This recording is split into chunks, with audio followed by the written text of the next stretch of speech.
नमस्कार मित्रांनो, मी डॉक्टर प्रतीक साळुंके आणि स्वागत आहे हरिकृष्णा क्लिनिकमध्ये. आपल्या देशाला सूर्याचा देश मानलं जातं, तरीही एका रिसर्चनुसार 80% भारतीयांमध्ये व्हिटॅमिन डीची कमतरता आढळते. व्हिटॅमिन D3 कमी असणे म्हणजे फक्त हाडांचा कमकुवतपणा नाही, तर ते तुमच्या रोगप्रतिकारशक्तीवर आणि मानसिक आरोग्यावरही परिणाम करते. आजच्या या व्हिडिओत आपण पाहणार आहोत की इतकं ऊन असूनही आपल्यात ही कमतरता का आहे आणि त्यावर खात्रीशीर उपाय काय.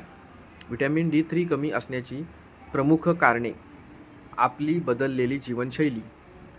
यामध्ये पूर्वी लोक शेतात किंवा उघड्यावर काम करायचे. आज आपण AC, ऑफिस, बंद घरे आणि कारमध्ये वेळ घालवतो. सूर्याची किरणे आपल्या त्वचेपर्यंत पोचतच नाहीत. मेलॅनिनचे प्रमाण.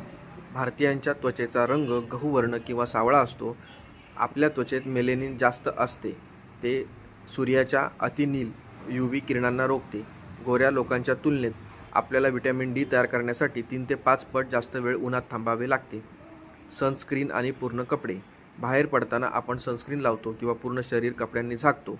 SPF 15 पेक्षा जास्त असलेले सनस्क्रीन व्हिटॅमिन D तयार होण्याची प्रक्रिया 99% पर्यंत थांबवू शकते. प्रदूषण. शहरांमधील हवेतील प्रदूषण सूर्याच्या UVB किरणांना जमिनीपर्यंत पोहोचू देत नाही, ज्यामुळे शरीराला आवश्यक ऊर्जा मिळत नाही. ही कमतरता कशी ओळखाल?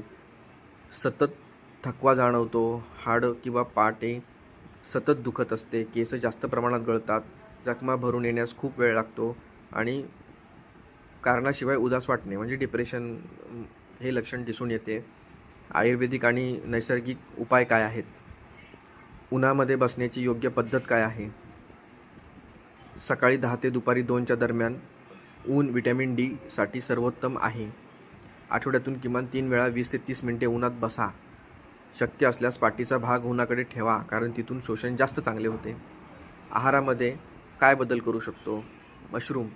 नैसर्गिकरित्या व्हिटॅमिन D असलेले हे एक महत्त्वाचं शाकाहारी स्रोत आहे. मशरूम उन्हात सुकवून खाल्ल्यास त्याचे फायदे वाढतात. दुग्धजन्य पदार्थ. गाईचे दूध, लोणी आणि ताक. Fortified food. सध्या बाजारात व्हिटॅमिन D युक्त तेल आणि दूध मिळते. आयुर्वेदिक अभ्यंग. आयुर्वेदानुसार तिळाच्या तेलाने अंगाला मालिश करून उन्हात बसल्याने त्वचा लवचिक होते आणि व्हिटॅमिन Dचे शोषण वेगाने होते. जर तुम्हाला वरील लक्षणे दिसत असतील तर एकदा तुमची व्हिटॅमिन D3 25 हायड्रॉक्सी ही रक्ताची चाचणी नक्की करून घ्या. लेवल खूपच कमी असेल तर केवळ अन्नातून ती भरून येणार नाही. अशावेळी डॉक्टरांच्या सल्ल्याने सप्लिमेंट्स, सॅचेट किंवा कॅप्सूल्स घेणे आवश्यक आहे. व्हिडिओ कसा वाटला कमेंट्समध्ये नक्की कळवा.